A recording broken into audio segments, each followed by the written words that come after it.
for Tuesday, February 2024. Are there any speakers related to closed session topics?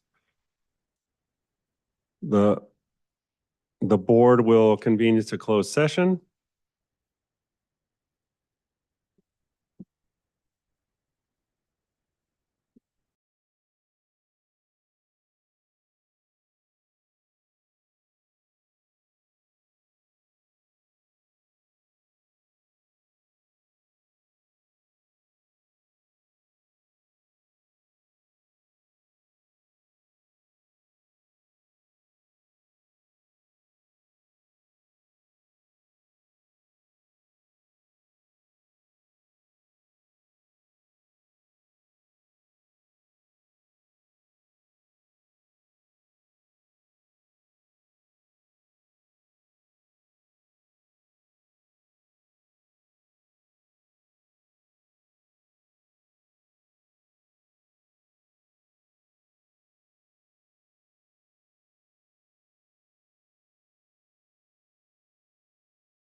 Unmute. Hello?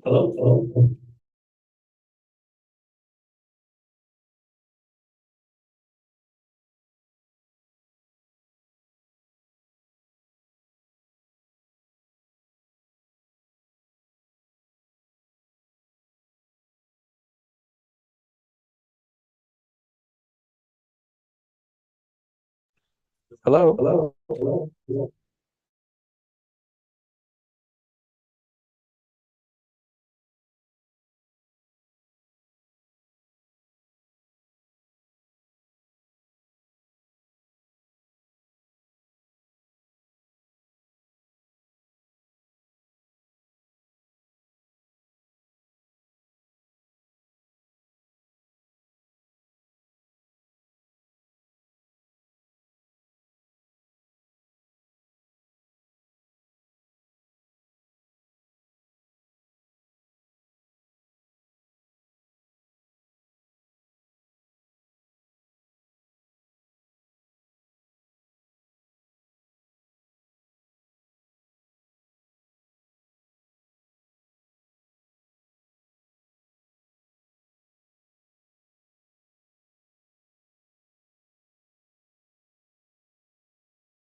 Board will now convene to open session, report out from closed session.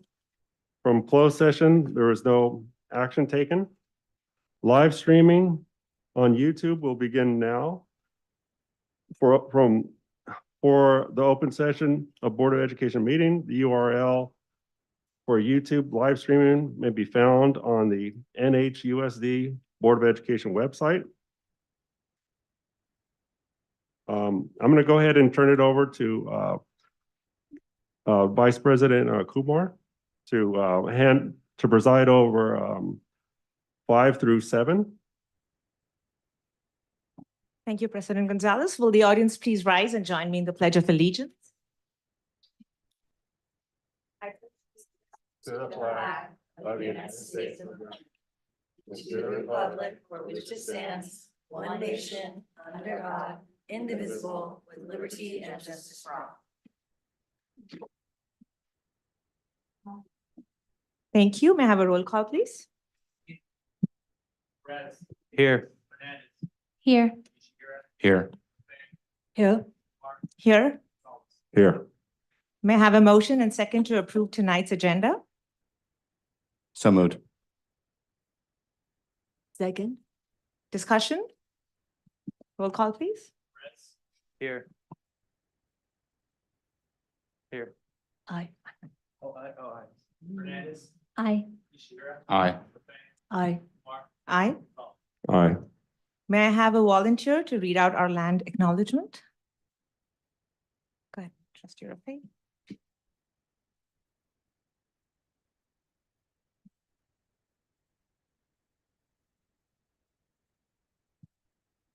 We want to open up this meeting by acknowledging with respect and love that the land we are on today is the traditional ancestral homeland of the Ohlone Chochenyo First People. We recognize and thank the Ohlone people as original stewards of this land. Indigenous people must not be spoken about in past contexts as they left on their own accord, when the real causes were white supremacy, manifest in destiny, and US colonization.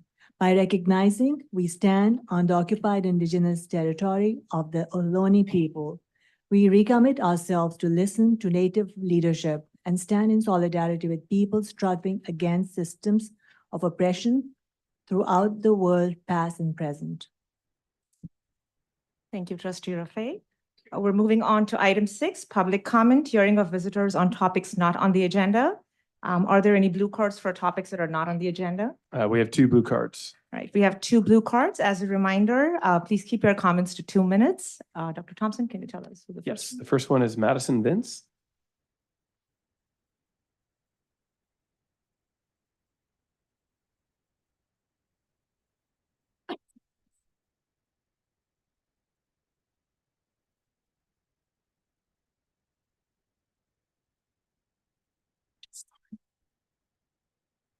Good evening. My name is Madison and I'm a freshman at James Logan High School.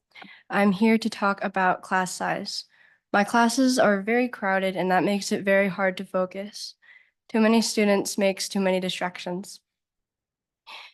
Large class sizes also make it harder for students to participate because they have to compete with each other for the teacher's attention.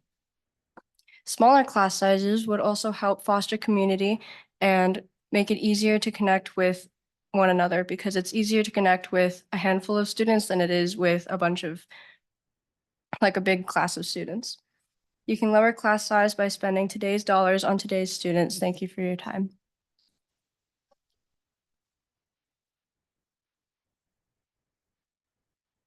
Thank you. The next speaker is Greg Snelling.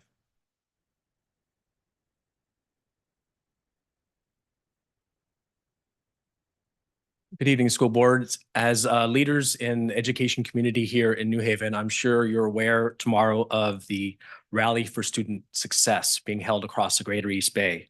There'll be rallies in the city of Dublin, Byron, Antioch, Richmond, Orinda, Pittsburgh, Rodeo, Concord, Martinez, and Moraga.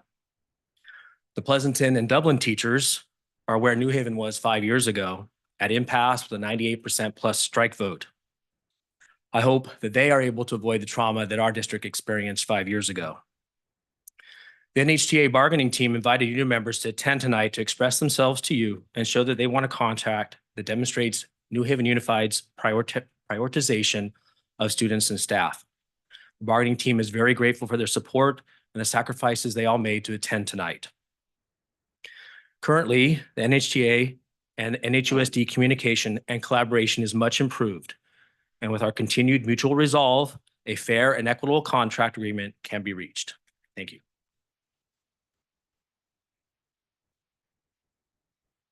Thank you, Mr. Snelly. Are there any speakers via Zoom that wish to address the board on topics that are not on the agenda? All right, seeing none, we're going to move on to item 7, public comment, hearing of visitors on topics on the agenda. Are there any blue cards for topics on the agenda? Yes, there are. The first speaker is Christina Daniels.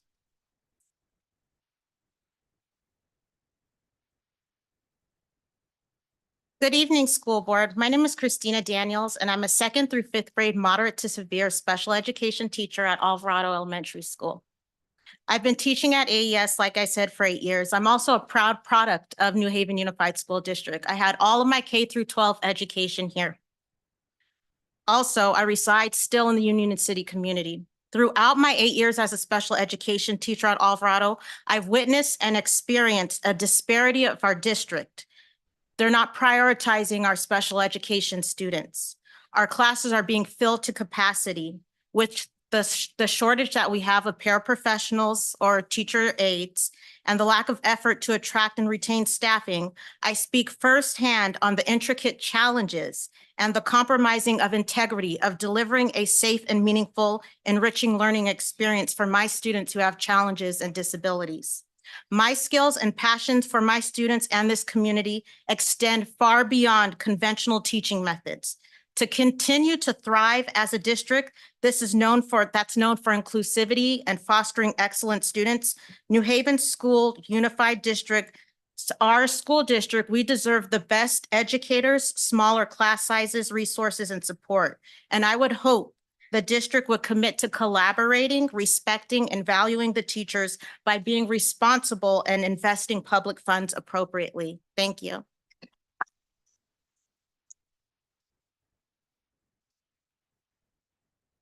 Thank you, Ms. Daniels. The next speaker is Justine Laporte.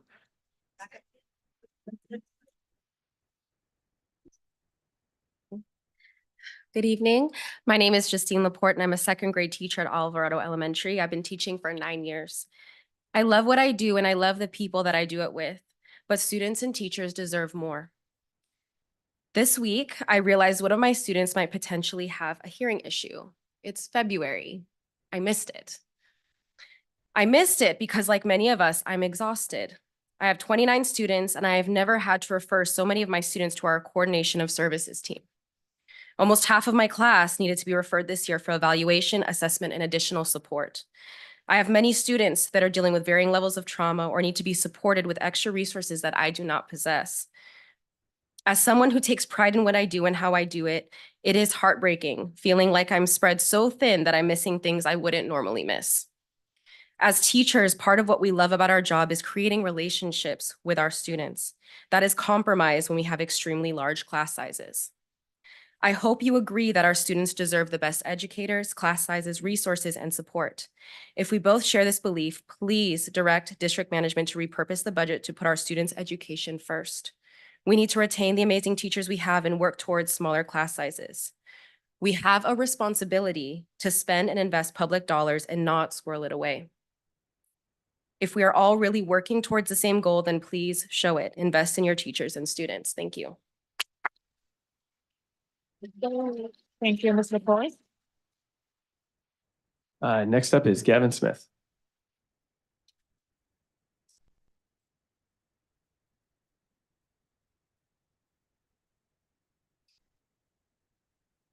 Good evening, distinguished board members, Dr. Thompson, staff, and the audience and community that's listening on YouTube.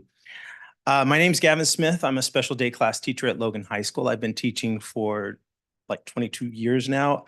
I'm married to a special education teacher, a pre-K special education teacher at Hillview Crest. Both my kids are students or were students. My daughter graduated last year. My son will graduate next year, God willing. And no, that's just a joke there. And so I'm coming to you as a parent, someone who lives in the community, but also as a teacher as well. Our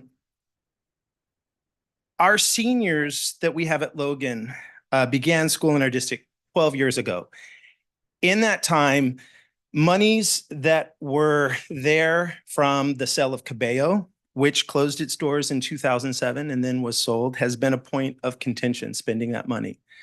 Our reserves are several times higher than the state required amount and has been for many years. Our budget for the past 9 years at least has been over budgeted by $3 to $6 million. You are going to hear, and you have heard, that the state of California doesn't have the money right now. Things are tight. We have rainy day funds, and this is our rainy day. We need to spend our monies on students today, not students in the future. Our dashboard is not where the New Haven community wants it to be, not this school board, not its staff, not our parents, and not our teachers. I urge you to direct Dr. Thompson and his staff to negotiate with NHTA, come up with a fair contract that is representative of the values that we have for our students and our community. Thank you. Thank you, Mr. Smith. Next up is Eric Galvin.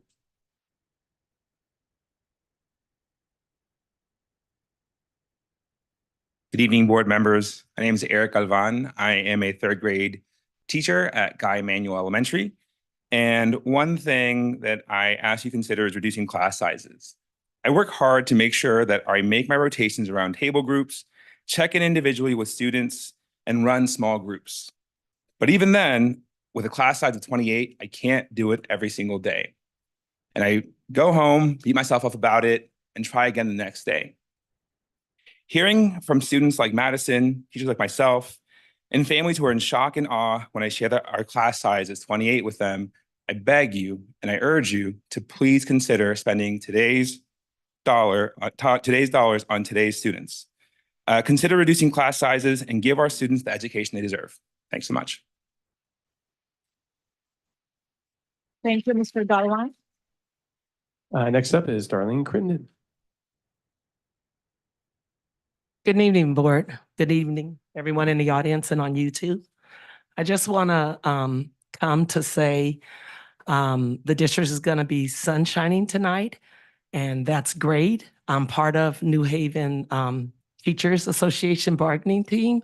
Looking forward to bargaining.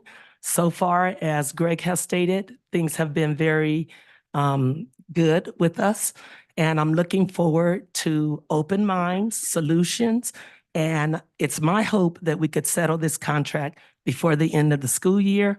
I'm hoping that the board will be having conversations in that closed session time regarding the contracts so that we can move on with the business of teaching rather than having to try to figure out a way to get paid. Thank you. Thank you, Ms. Britton. Next up is Rachel Sewell.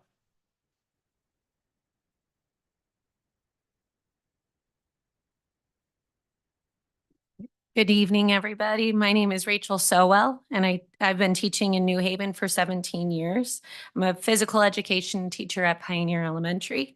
I'm also a product of the district, K through 12. Our tagline for NHTA is, we are NHTA. So we are teachers, we are safety, we are comfort, we are passionate, we are caretakers, we are exhausted, we are overwhelmed.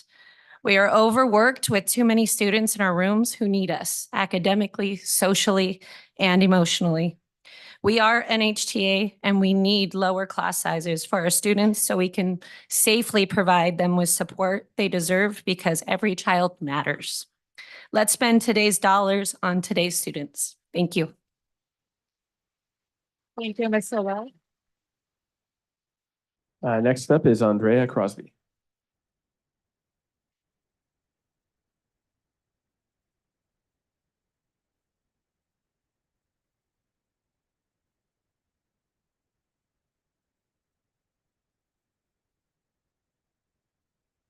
Hello, my name is Andrea Crosby. I teach 8th grade science at CCMS for 3 years. We need an increase in salary to a fair market wage that allows us to continue to live in the communities we invest our time and attention to each and every day. Thank you. Thank you, Ms. Crosby. All right, next, June Smith.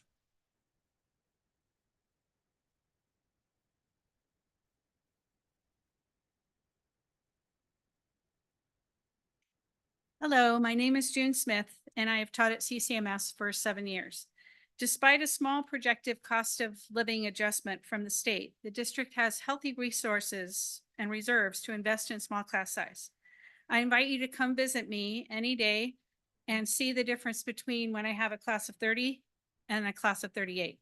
And then let me know which one you think is getting more from me as a teacher. Thank you very much. Thank you, Ms. Smith. All right, Jessica Cabrales.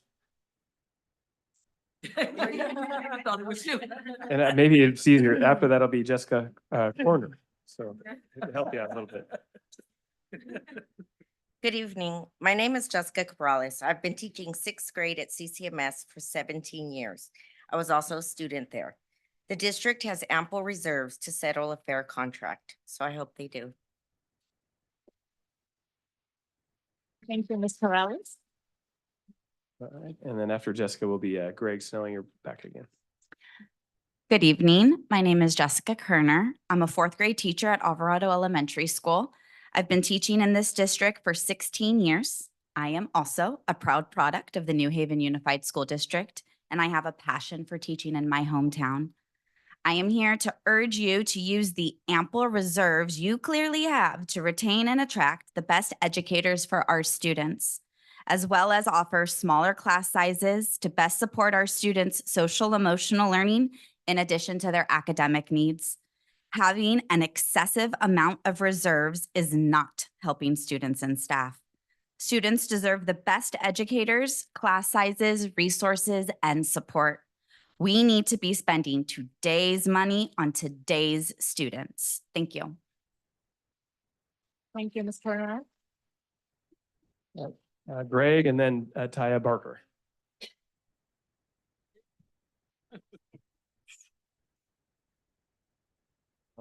Sorry, where's my clock? Oh, there it is. Thanks. Okay, thanks. All right.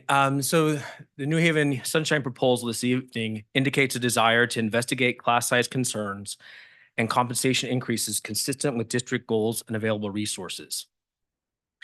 Some scrutiny of the budget is necessary on your part to help redirect expenses to the point of contact with students, schools, and classrooms. As you begin to develop the budget for this spring for next year, the bargaining team would like you to be aware that since 2021, the primary source of unrestricted funds, local control funding formula, has increased by 24%. Unrestricted spending in the 5500 budget code, operations and housekeeping, is up 118%. 5800 budget code, professional consulting services and operating expenses, is up 134%. And 5100 budget code, sub-agreements for services, is up 349%. Are you aware of where all this money is being spent? How close to the classroom are these dollars being spent? This is unrestricted money that could be spent on reducing class sizes and recruiting and compensating staff. If the funds in these accounts had increased 24% along with the LCFF, the district would have over $5 million available every year. How many teachers, counselors, psychologists, and nurses would that pay for? I haven't done the math on that yet, but I can get that to you. Tomorrow, NHTA will be submitting a request for information with the district to understand the cost increases and whether or not these are going to be ongoing costs. And for that, you have a big say in the matter. And we requestfully respect you to scrutinize the budget in order to make us a fair and respectful contract offer. Thank you. Thank you, Mr. Stanley. Okay, next is Taya Barker, and then after that, Stephanie Burrell. Hello, my name is Taya Barker. I teach 4th grade at Kitayama Elementary, and this is my 24th year teaching in New Haven. I'm a product of the district, 1st to 12th. My mom was a teacher here. I'm a parent of a child in this district as well. the amazing teachers that I had here were the main reason that as soon as I had my credential, I applied here. When I started teaching, my class size was 20 to 1. Most of those first years I was teaching first grade, and even though it takes small children a very long time to transition between activities, I was able to use a large portion of my instructional minutes working with small groups, speaking with kids one-to-one, and doing my whole group teaching. And then came that first year, class sizes went to 30 to 1. I spent at least double the amount of instructional minutes just to get the extra third of a classroom to line up between activities. Those lost minutes meant I can no longer get to every small group or every child every day. Now I teach a class of 31 fourth graders and 33 when my two part-time inclusion students are present in the room. Their academic skills, they have many strengths and talents, but their academic skills in any area can range from 2 to 3 years below grade level to 2 to 3 years above grade level. And with so many kids in my class, it is difficult to give every student the individualized instruction that New Haven takes pride in. The district has had large reserves for many years. We are asking the board to please spend today's dollars on today's students. Please use our ample funds to give our certificated and classified employees a fair contract, and to please give our students smaller sized classrooms where they truly can have the individualized attention they need and deserve. Thank you. Thank you, Ms. Barker. All right, Stephanie and then Hillary Trong. Hi, my name is Stephanie Burrell, and I'm representing the teachers of the adult school, many of whom could not be here tonight because they're currently teaching. I teach ESL and college prep in the high school diploma program. We at the adult school are very hopeful that these contract negotiations will make significant progress towards rectifying the historical disparity in the way that adult school teachers have fared in the past as compared to other teachers in the district. We sometimes feel forgotten in the district, but we know ourselves and our school to be an invaluable resource. Many of our students have immigrated recently and are asylum seekers. For some of our students, coming to our school is the first time they find belonging in a community in the US outside of their families. At our school, they can learn English, connect with others, and pivot in their careers to be able to work in the US. One way that our work is connected to the work in K-12 schools is that many of our students are district parents. Increased parent involvement in their children's education is one of our goals. Additionally, we provide another pathway for students who may struggle to complete high school following the traditional route. Our high school diploma program also serves students who have a high school diploma from another country and need to complete some credits here in order to transfer it to the US. In these ways and others, our students tell us that our school is an indispensable resource to them. We as teachers are there because we know this and we are passionate about our work. Nonetheless, we have a problem with teacher retention at the adult school because of our low compensation compared to other teachers in the district. We hope the district will take this opportunity to demonstrate its strong and renewed support of the adult school and negotiate a fair contract for its teachers. Thank you. Thank you, Ms. Burrell. All right, after Hillary it'll be Nancy Santiago. All right. Good evening, board members, and also other members in the district office. My name is Hillary Trong, and I am currently a teacher at James Logan High School. Although I am only in my 5th year of teaching, New Haven has been my home for 18 years of my life. The teachers have made such an impact on me that it was a dream come true to be able to come back as a teacher and help out the community that made me who I am today. I'm here today to ask the district and the board members to come to an agreement on a fair contract to help them retain teachers. Teaching is an art form that is honed and improved with time. And for this to happen, we need to keep teachers here so that they can perfect their craft to help their students become successful and amazing members of their own society. Thank you for your time and work in forming a fair contract that respects all teachers and works to ensure that we retain the best educators for our students. Thank you, Ms. Chong.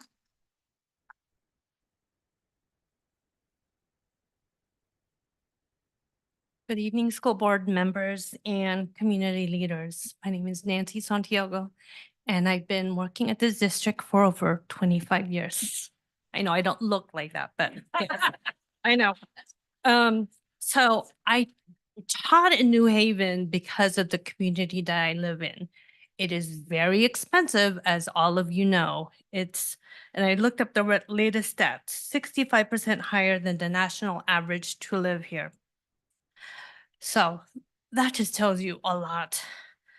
New Haven had always been a competitive district, which is why I chose this district over other school district.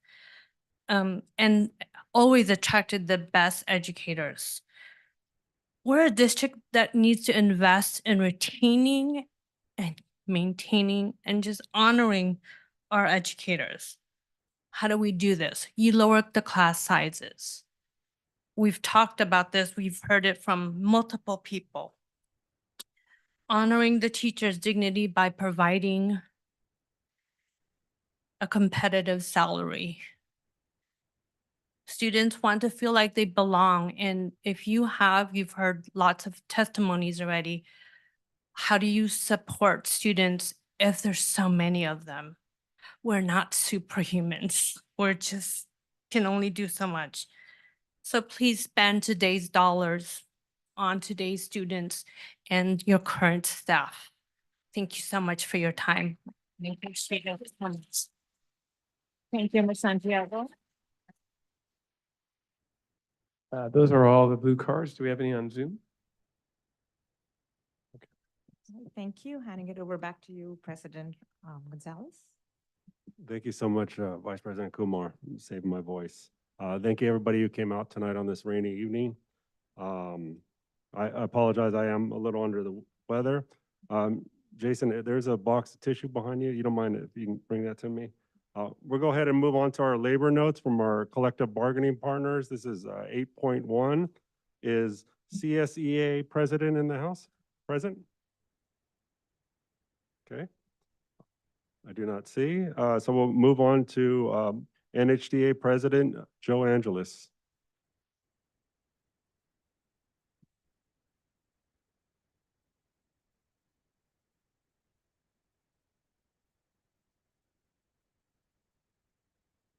District staff, and of course, teachers in the house, parents in the house, students in the house, and those of you at home.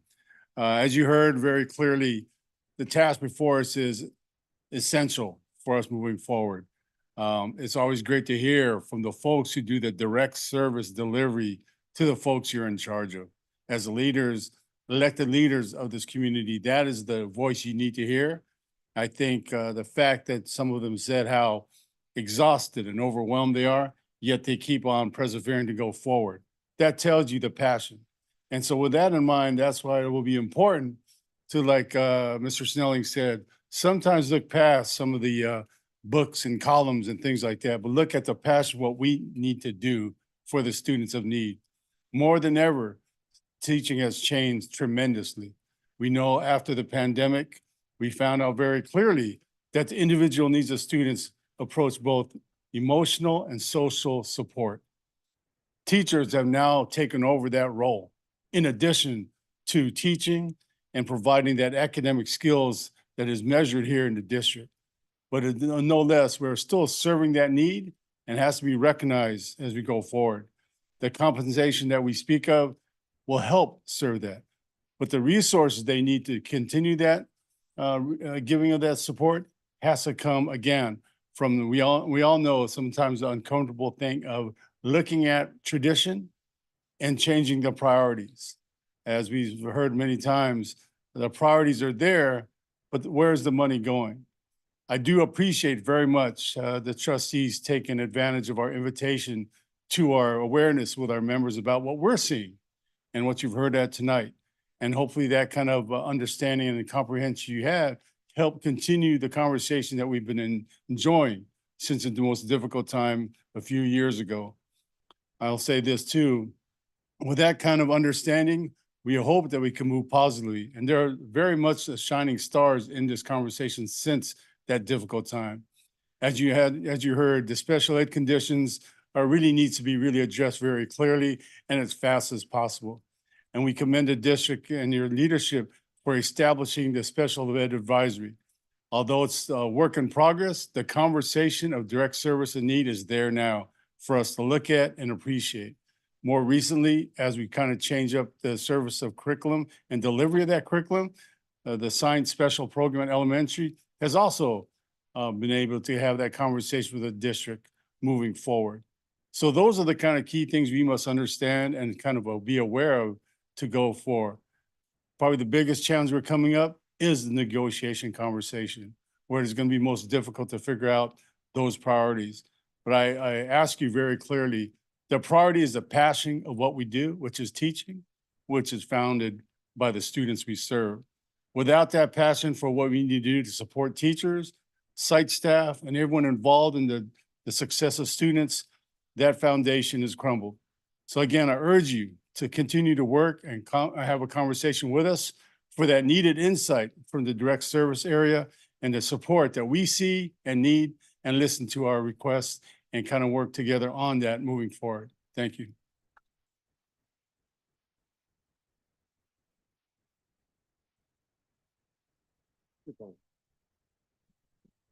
Okay, moving on the agenda. Now we're on 9.1. This is a presentation on the mid-year LCAP. Okay, giving an update is Ms. Stevens. Go ahead. Good evening, President Gonzalez, Superintendent Thompson, members of the board, staff, and community. I'm here to provide the board a mid-year update to our local control and accountability plan. There we go. So new this year, what districts are tasked with is to provide the board a mid-year update that includes any mid-year outcomes related to metrics, as well as initiatives and any expenditures exhausted up to the mid-year point.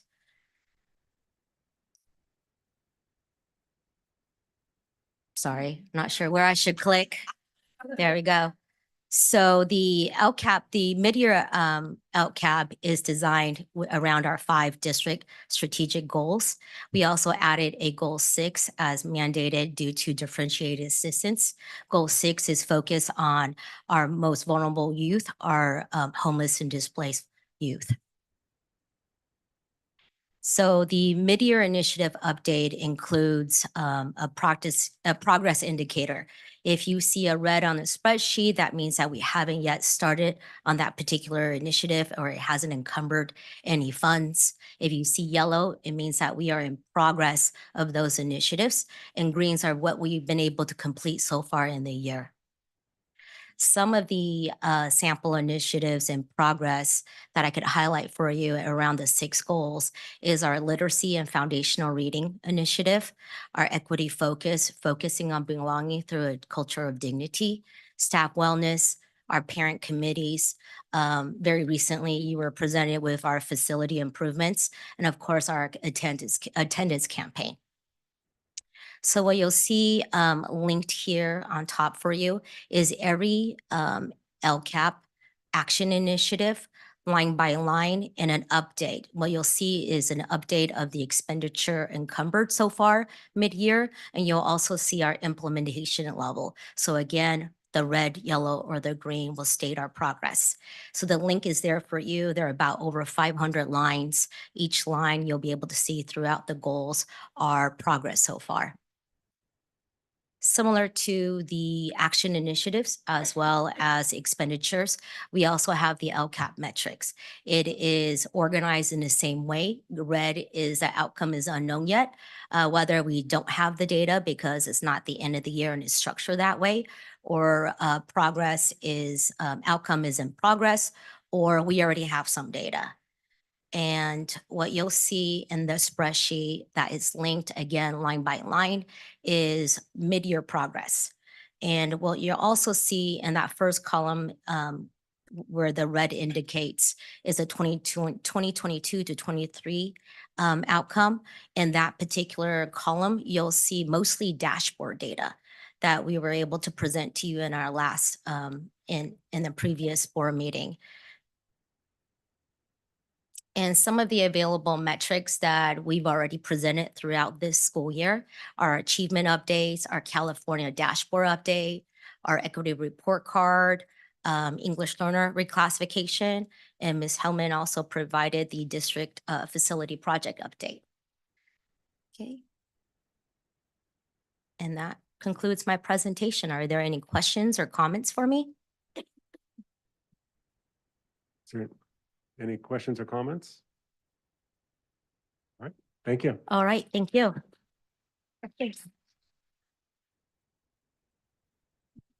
Okay, next is the a presentation. This is 9.2 presentation on board policy 6146.1 graduation requirements update, and also by Ms. Stevens. You're gonna. No, sorry, Ms. Chavez. Good evening, President Gonzalez, members of the board, Superintendent Thompson. I'm Dana Chavez, Director of Educational Options, and I'm here tonight to present some information regarding the work that our team has been doing on really reimagining some of the different options and pathways that we have in place that we want to build upon so that we can offer as many options for our students in the district on ways that they can earn their diploma through New Haven. So New Haven is unique in that we do have 3 distinct diploma pathways. That's unlike a lot of districts, even in the surrounding area. Most have 2, they're comprehensive and their continuation. But to have a third in our case, which is for our independent study, that kind of puts us in a different category. So we have right away an additional option that other districts don't have. An independent study in our world in New Haven, it is a school that is its own school. So it has its own CDS code. And that's unlike a lot of independent study programs in the surrounding area as well. They're typically an extension or often an extension of their continuation high school and not a separate school on its own. So in our case, we have that's a unique quality that we can offer. And just going back, this is really the kind of the thinking behind what we've been working on. So we also are looking to create as many different pathways, as I said, and also we have an additional. So right now we have 3, and we would like to even grow and develop even more. And so that's what the presentation tonight is going to share. So let me make sure I did that correctly. Okay. Currently at Conley Carabello, our continuation high school, the part of the proposal addresses the credits and the requirements at Conley. And then you'll see we have Dakota to discuss. And then the other option that we would like to propose gets adopted for an additional pathway. But looking at Conley Carabello, some of the changes that we would like to propose. And currently the students are required to earn 190 credits in order to earn a diploma from Conley Carabello. We would like to explore the possibility of reducing that to 160. And that would mean taking the elective credits that are required and bringing it to 15. So 15, it would be 30 fewer elective credits and bringing them down to 15. We would also like to propose that our students at Conley are earning 10 fewer community service hours. While it hasn't necessarily prevented a student from graduating on time, we do everything we can to prevent that from happening. If they're away if they're 10 hours away from graduation, let's say, and they still need 10 community service hours, we're going to have them work those final 10 hours of the day to earn their community service. However, it is a huge challenge for students at Conley Carabello in order to find that additional time to go and serve the community. However, we don't want to eliminate that as a requirement. We do feel that it is an important piece of their entire student profile. So eliminating that is not what we're looking to do, just to reduce it so that it can make it more of a manageable credit requirement or graduation requirement for our students at Conley. At Dakota, the proposed changes, we have no credit changes to propose, and our community service, or I'm sorry, our elective credits would also remain the same. But we would like to propose that our students at Dakota will earn 15 fewer for their high school diploma. To have the tiered approach, that is really what we were trying to achieve. In other words, having our comprehensive have the 220, that's Logan, the 220, the full 20 community service hours. And then the next tier would be Dakota with 190, 15 community service, and then Conley having 160 and then 10 hours of community service. Again, we're just really looking to explore as many options and pathways for our students to make earning a diploma something that they can strive for, something that seems within reach. For so many, it's not within reach. And that unfortunately really diminishes their motivation and their overall hope. So as I've mentioned, the other part of our proposal is to provide what we would like to consider a 4th diploma option in our district. And that is to provide language in our board policy that allows the opportunity for remaining credits to be waived in the sense of bringing the students down to the state minimum. This would not be something that we would use as a default. This would not be something that would be for all students. It's going to be a very intentional process for students to qualify. We would get together as a team and really consider every student who we feel might be worthy of this pathway in the sense of their overall profile. Have they had some hardship, an extenuating circumstance, something that was completely out of their control that in some way inhibited or has prevented them from being on track to graduate? So again, really a last resort, but right now, we would like to explore that so that we can we can increase our students having that as an option. We would, like I said, it would be a very intentional process. We would be very thoughtful about it. We would have their parent, guardian involved, the student, a teacher, counselor, an administrator. It would not be something that we would look to do only in very extreme situations. But we know in alternative ed, we do have a lot of students who we think would be considered for this diploma pathway. And so we have on the right, the proposed language that we would like to have as part of the board, the board policies. And we're still going to fine tune that language. We have a few things we need to really look at so that we can clean up the language and make the most sense and really clarify the different parts of that diploma pathway. And we're calling it the California Pathways High School Diploma. So part of this pathway that we're proposing is that it would be eligible for current 12th and 5th year seniors or students. It would not be open to juniors who are saying, well, I'm at 125, I just have 5 more to go, and then I can earn my 130. So again, it would be for students who are currently in their 12th grade or their 5th year of high school.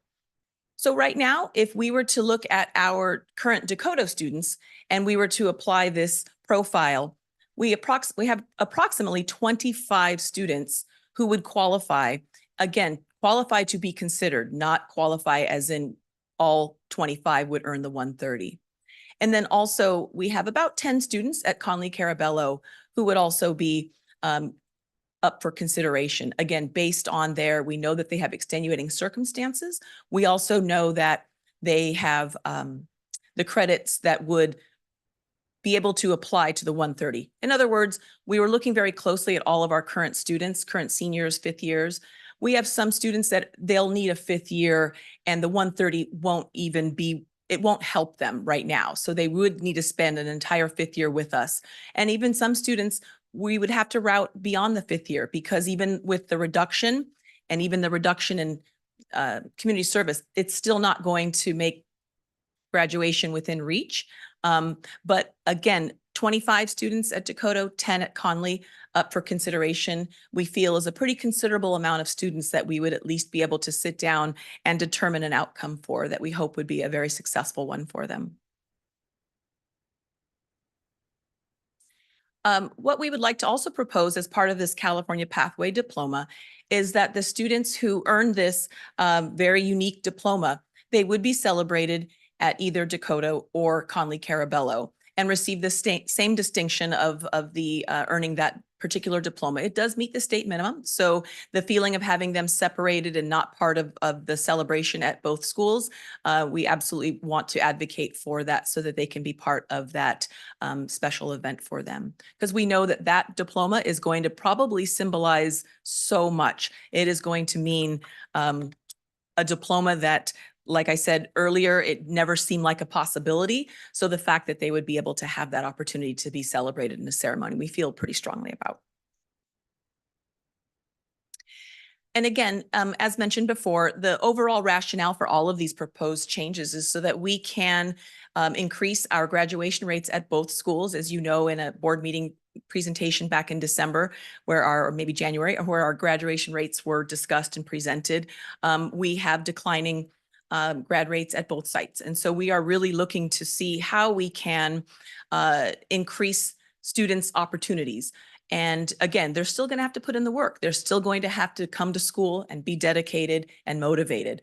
But we feel very strongly that these proposed changes will at least bring way more students within reach of a diploma that would never have had the opportunity to even think about a diploma in their future. So for next steps, we would like to gather feedback from the board so that we know that there's some fine tuning that still needs to be done. And we're open to obviously some feedback, knowing that there might be some things that we maybe haven't considered.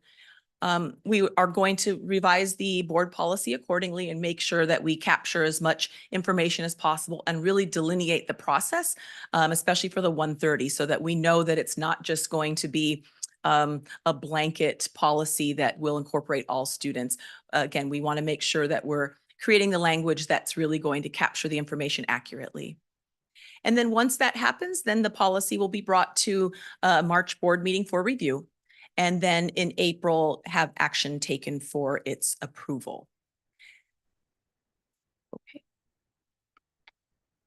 Thank you. Thank you, Ms. Chavez. Are there any questions or comments? Okay, Vice President Kumar. Thank you, Ms. Chavez. This is exciting. I'm excited to hear about the California Pathways Diploma. I have a couple questions. Could you pull up the Conley slide again, please? Sure. I might have to have some assistance from tech. I don't think my clickers. Oh, wait, there we go. They got me back on. There it is. Oh, okay. Thank you. So this seems to have significant changes, and I'm just wondering, I'm hoping we're not watering it down. I was just wondering, how does this compare to similar schools in other districts? Is it? Yeah, it's a great question, and it's one that we expect to have asked of us and of this proposed change. So taking the credits down to 160, and where we're taking them is key. We're not removing core subject area requirements. Those would all stay intact. But where we are reducing would be in our elective credits. All too often when students come to Conley, they are so credit deficient in every single area, even electives, that it's often very tricky to schedule them, to make them on track, or even try to get them back on track for being considered for a diploma. So what happens is that students then, they have a schedule that represents where they are with credits. They'll have an English class, they'll have one class in every category. But what's happening, we see with the electives, they're not getting closer to fulfilling the 45. And so just to address the question about watering down or really reducing the rigor, in this proposal, if we remove 30 credits from students' 45 requirements, what that actually does is free up space in their schedule. Students at Conley can actually take 2 to 3 classes. They can double and triple up in English, in math, in science, and history, and all those subjects. Science was trickier, but definitely in English, math, and in science. So students are social science, I'm sorry. So students are able to double, triple up if necessary. So we feel like that would actually increase the students' focus in those subject areas and really continue to build upon their foundational skills in those core subject areas. We don't want to say that they're wasting time in an elective class. That's never what we're trying to say. But students, unfortunately, they see it that way, that I have 30 elective or 30 English credits that I still need, and I still have 40 elective credits. How am I ever going to do this? So we really want to be able to support their needs to maintain all of the credit requirements in the core subject areas. And in some students' cases, what there's going to matter, or what it's going to mean, is it'll actually increase, like I said, their English courses, their math courses, those areas that we know they're really lacking the foundational skills. So we're hoping that that actually increases the rigor and overall kind of focus for our students. Thank you. My second question was around the California Pathways Diploma. So do we have a clear process for determining, whether a student is experiencing significant hardship? From what you presented, it seems like we do. Do you think you'd have staffing requirements for that, or is it something that your existing staff can cover? Yeah, that's a great question. So that's part of the fine tuning that we're doing to the board policy. We're going to continue to have conversations kind of around the 130 pathway, just so that we ensure that we are really spelling out very clearly the process that we'll have in place and a candidate that would be considered, who would be considered for that diploma and why. So we really want to have a very strong, very clear process in place. And that's some of the work that we're still doing. And we'll have hopefully ready for the proposal in March to have the policy more clearly defined. Trustee Nishiyara? Yeah, Vice President Kumar actually covered both of my questions better than I did, but I do actually have one question about the California graduation requirement. Is this going to be seen at, like, when are people going to know that this is a pathway? Is this going to be a pathway that's painted before them at the beginning of their journey? Or is this going to be kind of a, okay, this is where you are right now, here's what your options are. You have this option here if you follow this process. How is this going to be presented? Because and where in their pathway journey are they going to learn about this option? Yeah, great question. So our hope and part of the proposal is that students all work directly with the Logan counselors, so that I'm actually meeting with them tomorrow and presenting the same information that I'm presenting tonight, so that they have an awareness of kind of the direction that we're hoping to go. The plan is that students would have to be in their 4th or 5th year of high school. And also students will be referred to educational options so that they can then, like you said, all the different pathways can be presented to them. That is something that we considered. What we don't want is for a student at the beginning of senior year to say, great, I'm done. I'm at 125, just give me my last few classes and I'm out. So we want to make sure the students are coming to either Conley or Dakota for that consideration. And then we're going to work with them, because the way we think about it is if a student is within reach of 130, they technically wouldn't really need to be they shouldn't be at Logan anymore, because the 220 is well out of their reach. So they really, by that point, should be already referred to one of our programs. And then we'll work with them very closely to then move them in the direction that we feel would be the most beneficial to them, and one that would hopefully be within their kind of timeline. We don't want to waste time. We'll often offer this, but if a student says, you know, I just want to not do this, I want to just take a GED, or I want to just do adult school, we would of course be fine with that. We just want to be able to have this as yet another option before they take, because we consider those the real last resort options for a diploma. So we would like this to be something right between, so that we can at least give students that opportunity. And like I said, it would not be a blanket policy, but students that are very seriously considered for this diploma. Thank you. You're welcome. Okay, are there any other questions? Okay. Trustee Hernandez? Go ahead. My question first is, sorry for Ms. Stevens, regarding the previous slide, may be related to this. In our dashboard, is this also including Dakota and Conley? Okay, yeah, yes, perfect. Thank you. So with both being presented to us tonight, honestly, it doesn't feel really good to see that our English and language arts is 6.8 points below standard on our dashboard, along with math being 47.9%, points below, and the goal being negative 13 points below. That being a goal, along with seeing our requirements also dropping. These are things that I am considering. Do we have any feedback with staff and parents regarding this? Yeah, so the initial feedback, we haven't surveyed parents, but the initial feedback from Conley staff and Dakota has been overwhelmingly very positive.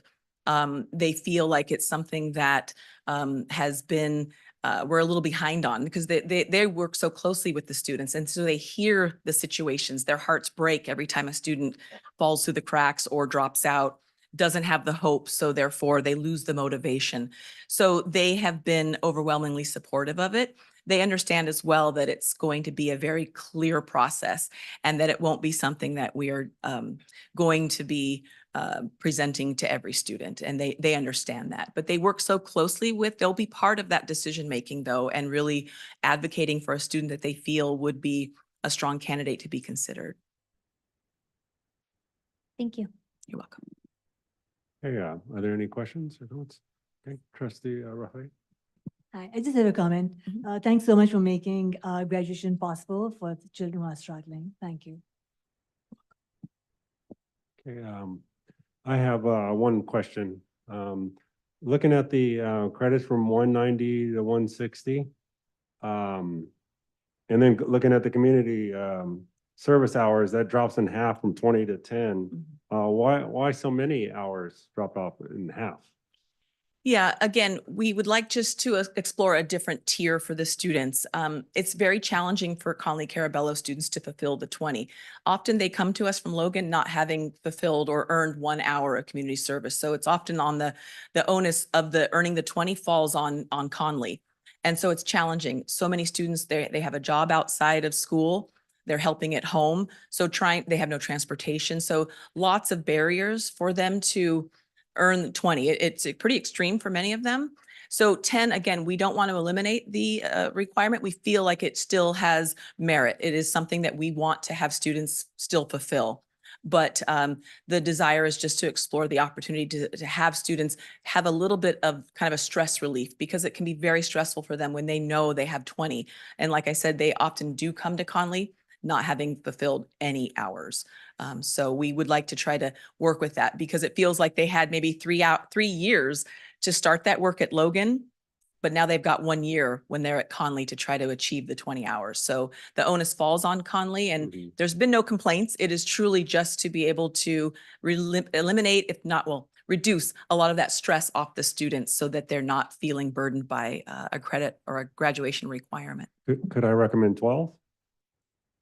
I mean, I just put it out there. I mean, you don't have to answer me now, but that would be something doable for the students. Yeah, we're definitely open to feedback. I mean, that's what we really want to hear, is that we want to be able to get that feedback so that we can fine tune all of this, because again, we're not sure if this is all going to be a perfect plan either, but it's worth exploring, because I think that when we look at our grad rates, we have to do something, and we have to do something immediately. And so the hope would be that reducing it to 10, it does feel like it's a lot, but again, we could be open to feedback.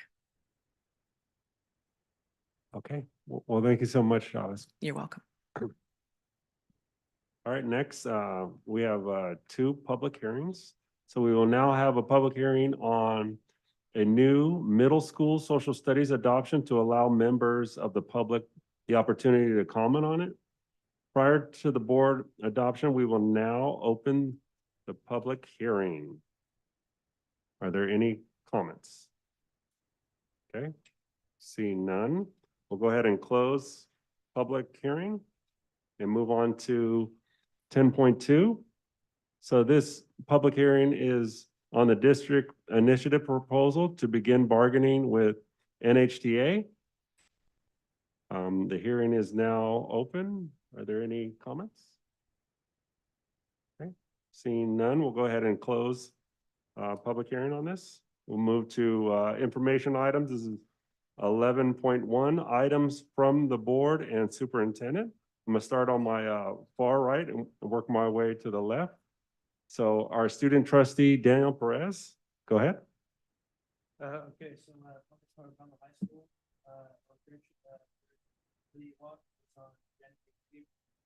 Could you speak in the microphone? I'm sorry. our third equity walk was on January 30th, 2024 with the TOSA team support. We visited every classroom for 25 minutes and collected data to share with the staff. And then we are also honoring Black History Month by providing lessons during advisory. Students are also researching prominent Black Americans and making school-wide announcements on the PA system.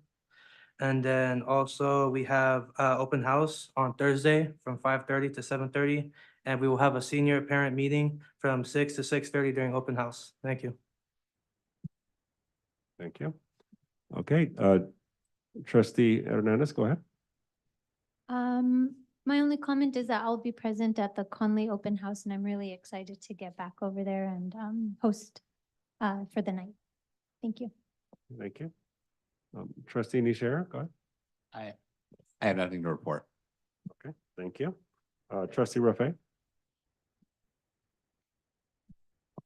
Right, so This has been really exciting month for us, for the youth voter. I'm a part of League of Women Voters and Youth Voter Movement. And we registered over 800 kids at Logan High School on January 31st, and we registered about, I think, about 10 or 15 at Dakota School and about 35 at Conley Carabello. And the children who elect on that event will be honored over here on March 5th. Thank you. Thank you. Vice President Kumar? Thank you. I have three updates. One, I attended the NHTA presentation where relevant bargaining information was shared. This was late January. I'd like to thank Mr. Snelling of NHTA for inviting me. It was a good experience. Two, I attended bedtime story night at Alvarado Elementary, always fun to read to the kids. It was a really nice event. They had free books and cookies and kids could make bookmarks, and it was really nice to see the community. And last but not the least, I find myself being the co-chair for the NHSF Fund Run again. So I'm excited, lots of new things happening this year, so stay tuned.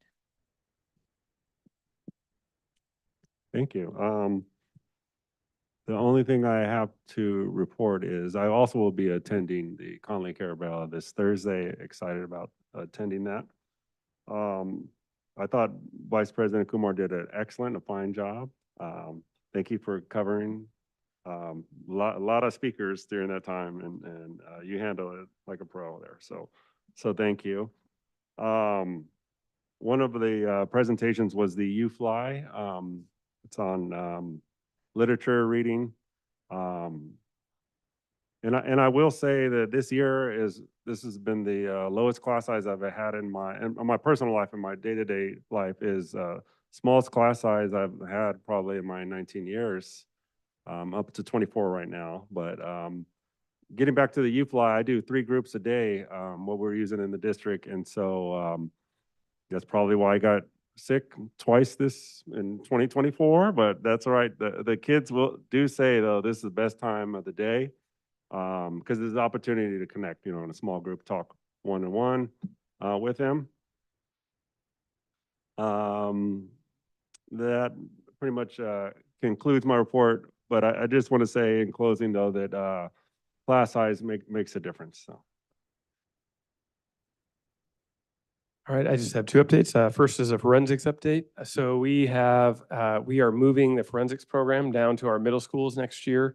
Based on enrollment and staffing, it looks like at both schools, it'll be part of the elective wheel. So all the students taking the wheel, and I think it's 8th grade, right? We will be exposed to forensics, prepping them for taking it possibly at the high school. So that's our next step, and then we'll continue to hopefully grow that program from there. So that's the latest on forensics. And then I don't know if you were aware, but over the Friday and Saturday, Logan hosted the NCS wrestling tournament here for the boys from all across Northern California. Our girls were wrestling over in Albany, and the girls team won the state championship in Albany. They've won it 7 out of the last 11 years, and they're sending 5 kids to the state meet. So that's just incredible. And the boys did well too. They're sending one of our wrestlers off to the state meet. And then they're the last athlete standing for winter sports. The rest our girls lost, unfortunately, in the basketball on Friday night. So anyway, pretty exciting for them. And that's my report. Thank you. All right, moving on to 11.2. This is rescheduling our April governance session. So if we can pull out our calendars. I thought originally we had April 13th. John, if you can speak on that. So we have, the date we originally scheduled is also the date of the Coast to Coast. I think it's the 13th, right? Well, 9th. 9th. Oh, where am I here? I'm in the wrong month. That's why. Okay. Yeah. Okay, yeah, it was scheduled originally on April 9th, but Trustee Nishihara and Trustee Kumar will be attending the Coast to Coast advocacy trip in Washington, D.C. So we can't have the governance meeting on the 9th, and if we would need to reschedule it. The next government session after that is in June, so if we want to reschedule, we'll have to pick another date. We have, that month, we have our regular board meeting on the 16th. And then the week before is spring break and that all our offices are closed. Does the 16th work? Before? No. Well, that's a regular board meeting on the 16th. So at What are the 5:30. dates of travel? It will be gone that week until, so the 9th, 10th, 11th, 8th through them. sorry, 8th through like the 11th or 12th, depending on, so basically that week. Are we looking at Tuesdays only? It's really up to all of you. Does the 23rd work?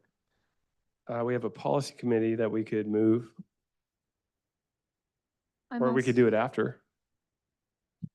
I'm also open to the week prior, Monday, the 1st, Friday, the 5th. Yeah, we're closed that week, spring break, so. I should have known that. You're right.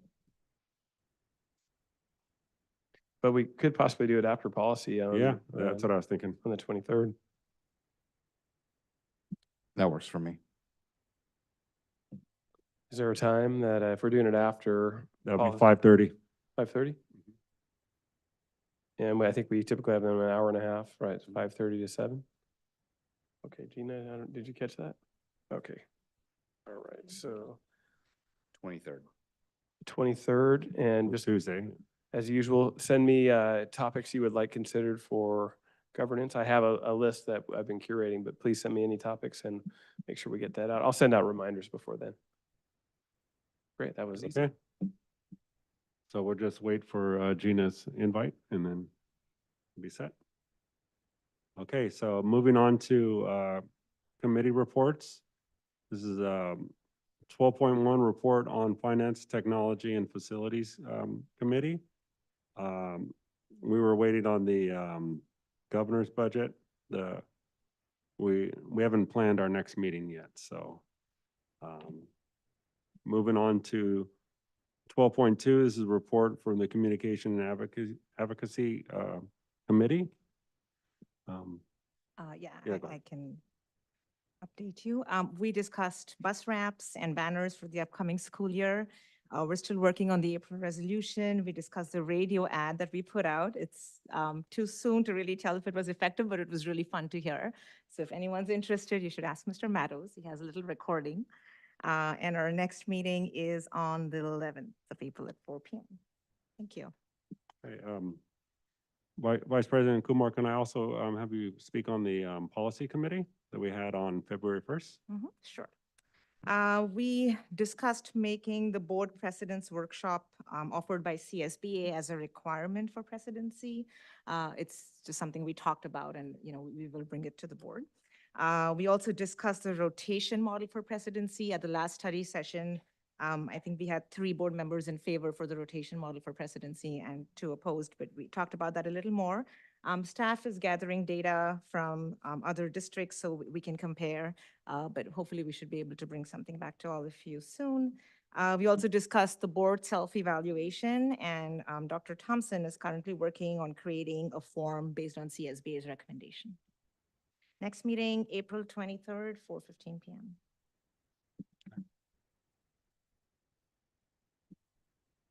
All right, any other committee reports? No, seeing none, we'll go ahead and move on. These are action items. This is 13.1, resolution number 044-2324. This is Women's History Month, March 24th. May I have a motion and a second to approve this?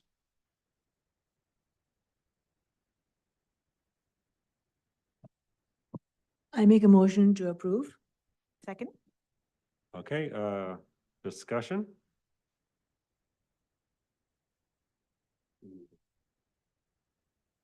What's that? We need to read this. It's entirely up to you guys. Okay, We should. we should, okay.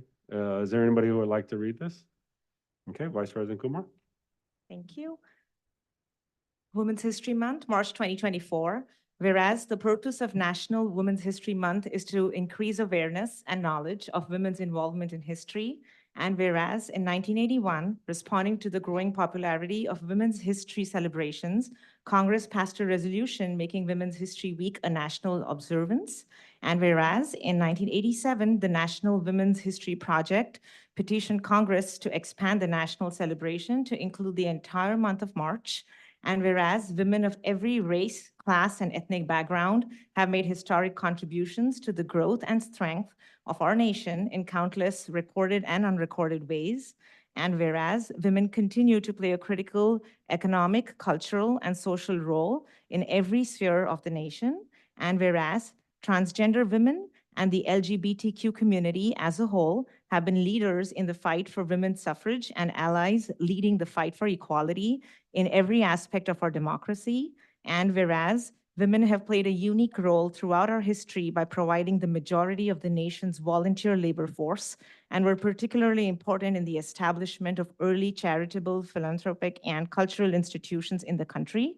And whereas women have been leaders in every major progressive social change movement, not only to secure their own right of suffrage and equal opportunity, but also in the abolitionist movement, the emancipation movement, the industrial labor movement, and the modern civil rights movement, which attempt to create a more fair and justice society for all. And whereas the History Social Science Framework for California Public Schools, kindergarten through grade 12, states that the history of community, state, religion, nation, and world reflect the experiences of men and women of different racial, religious, and ethnic groups, and that the study of this inclusive history be integrated at every grade level in the curriculum. Therefore, be it resolved that the New Haven Unified School District supports the goals and ideals of National Women's History Month, and be it further resolved that the New Haven Unified School District recognizes and honors the women and organizations that have fought for and continue to promote the teaching of women's history. Passed and adopted by the Governing Board of Education of the New Haven Unified School District, County of Alameda, this 20th day of February 2024, by the following boards.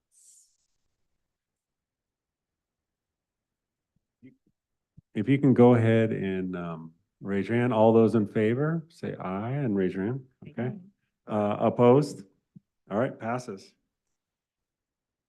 Okay, next item, this is just a little background about this is 13.2, California School Board Association Delegate Assembly election for the 2024.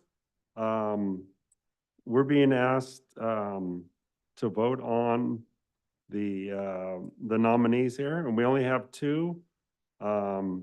When I ask for a motion, there's a possibility you can go ahead and nominate yourself or nominate someone else.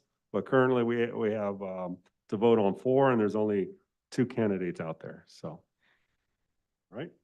So I'm going to go ahead and may I have a motion and a second to vote on the following individuals for CSBA Delegate Assembly, election 2024.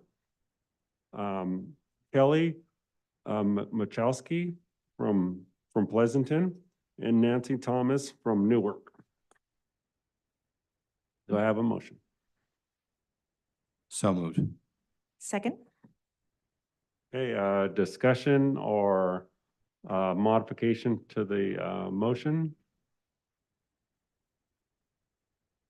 Okay, hearing. The only discussion I would add is this is a great opportunity for someone to nominate themselves to experience it. I don't know if Lance can speak on, you've been on this before? Yes, right? Okay. yes, I have been a delegate. It's actually a really interesting experience.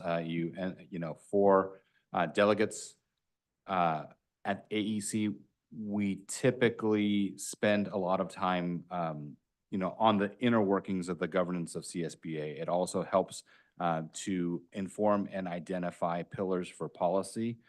So it's an interesting experience, and I think it's good for everybody to at some point serve as a delegate. I think it makes your experience a little bit more rich I would definitely do it again. Okay. The only thing I don't see on here is you're representing Alameda County on there. You know. Yeah, it's You got Region it. 7B, 7B, which is basically Alameda County. Okay. All right. I'll go ahead and call the question. All those in favor, go ahead and raise your hand. Aye. All opposed, raise your hand. Okay, passes. Another unanimous. Okay, this is, now we're moving on to 13.3 Annual Financial Report. Ms. Hillman, are you? Did you want to present? Did you? No.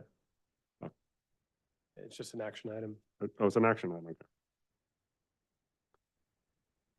All right, may I have, sorry about that. May I have a motion for the annual financial report to accept it? So move. Second? Okay, discussion? Okay, all those in favor, say aye, raise your hand. Aye. Aye. Okay, all opposed, raise your hand. Okay, passes. Thank you. All right, this is 13.4. May I have a motion and a second to approve the annual Measure M financial and performance audit report? So move. Second? Okay, discussion? All those in favor, go ahead and raise your hand or say aye. Aye. Okay, oppose? Okay, passes. All right, now we're on 13.5. May I have a motion and a second to approve 13.5, adopt History Alive instructional materials 6th through 8th grade? So move. Second? Okay, discussion? All those in favor, you can raise your hand. Okay. Aye. Or say aye. Oppose, say no. Okay, passes. Okay, 13.6, may I have a motion and a second to approve the a memoranda of understanding with the Loney Community College District 2024 through 2029? So move. Second? Okay, discussion?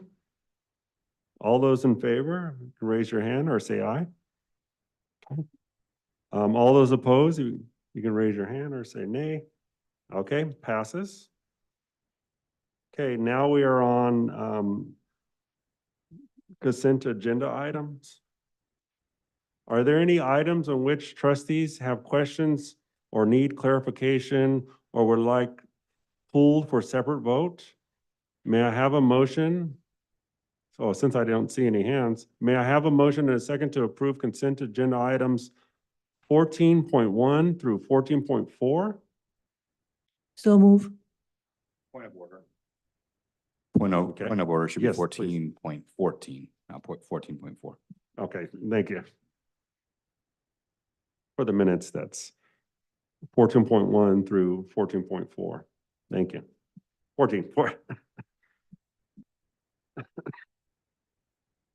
Okay, I'm gonna go ahead and have a roll call vote on this, please. Aye. Aye. Aye. Aye. Aye. Aye. All right, jumping out of the 14s into the 15s. Hey, we're almost there. All right, so this is on governance review, assessment of governance procedures and protocols. Is there anybody who would like to say anything? Okay, seeing none, I will speak for myself. I apologize if I was a little off. The part, we did switch it up tonight. Vice President Kumar did do more of a role in chairing the meeting. She presided over the public comments, which was perfect because it was a packed room. So I do appreciate that. So, and it worked out well, and, and, great experience. I think she'll be a great, president. Next, moving on to, 17.1, this is a board members' requests. Are there any, requests or follow-ups? Seeing none, we'll go ahead and move on from here. At this time, I'd like to call for adjournment at 7:55 tonight. Thank you, everybody, for coming out.